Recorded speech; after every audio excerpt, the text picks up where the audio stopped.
Hey guys, Matrix HQ here. Just doing a bike check on my bike, Verde Aeon. Got about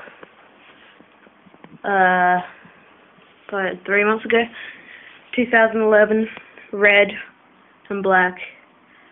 Yeah. Got basically everything stock except for the caps. Yeah.